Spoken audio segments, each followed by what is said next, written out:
Hello friends, welcome back to another video. आज मैं आपको बताने जा रहा हूँ कंपाउंड वॉल के बारे में। कई सारे इंजीनियर्स को डाउट है कि इसकी कॉस्टिंग क्या आती है, कैसे निकालते हैं, कितने रुपीस का पोल पड़ता है, कितने रुपीस का प्लेट पड़ता है, और अगर हमारा प्लॉट का साइज़ 50x100 है तो कितने रुपीस का खर्चा आएगा हमारे पास करीबन। जैसे कि आपने देखा होगा, अगर हम ब्रिक वॉल की बाउंड्री वॉल करते हैं तो करीबन हमारा विथ प्लास्टर करते हैं आप डबल साइड तो करीबन 1500 से 2000 रुपये स्क्वायर फीट का रनिंग फीट का खर्चा आता है आपका। जबकि हमारा खर्चा कंपाउंड वॉल में कितना आना चाहिए, हम कैसे निकालेंगे? तो देखिए, आज मैं आपको बता देता हूँ। कुछ नहीं करना है आपको। आपके कंपाउंड वॉल का खर्चा आता है 90 रुपीज़ स्क्वायर फीट के हिसाब से। 90 रुपीज़ स्क्वायर फीट के हिसाब से आप निकाल सकते हैं। जैसे कि आपके सपोज करिए प्लॉट का लेंथ है 100 फीट और उसका 6 फीट हाइट है, यानी 600 फीट हो गया आपका। अब 600 फीट आपका हो गया है तो आप इंटू कर सकते हैं 90 से।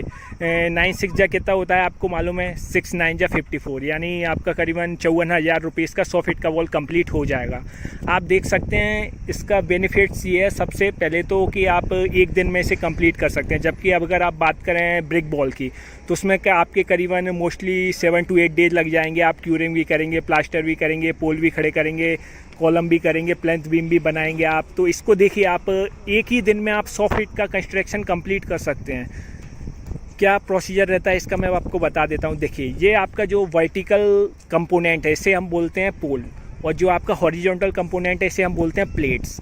ठीक है। अब प्लेट का जो लेंथ रहता है वो आपका 7 फीट 6 फीट रहता है, और इसका विड्थ जो रहता है वो आपका रहता है करीबन 1 फीट के आसपास।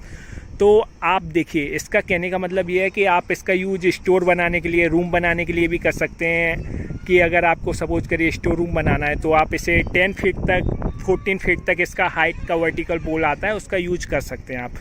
तो देखिए, आज आपको मैं प्रोसीजर बता रहा हूँ क्या प्रोसीजर रहता है ये लगाने का। सबसे पहले आपको लेआउट करना होता है, फिर उसके बाद आपको लेबलिंग करना होता है, फिर उसके बाद आप एक्सकवेशन करते हैं, जैसे कि ये हमारे भैया कर रहे हैं।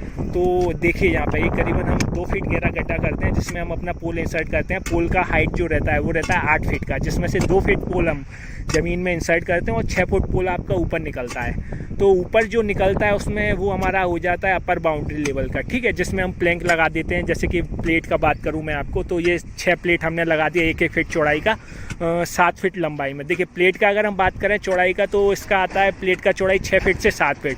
जबकि वर्टिकल पोल का मैंने आपको बताया 7 फीट से स्टार्ट होता है 14 फीट तक, कितना भी ऊंचाई का आप ले सकते हैं। और ये एक टेम्परेरी कंस्ट्रक्शन बोल सकते हैं हम इसे। अगर आप चाहें परमानेंट कंस्ट्रक्शन करना है तो आप इसे यूटिलाइजेशन दोबारा भी कर सकते हैं, दूसरे आप प्लॉट में भी इसको लगा सकते हैं, रीयूज कर सकते हैं।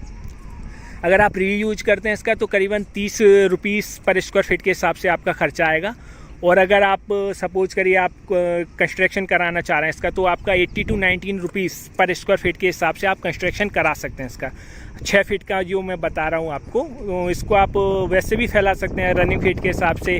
अगर आप हाइट बढ़ाएंगे तो इसका और बढ़ता जाएगा 90 रुपीज़ स्क्वायर फीट के हिसाब से। जो जितना भी स्क्वायर फीट आपका बनेगा वो 90 रुपीज़ के हिसाब से बनेगा।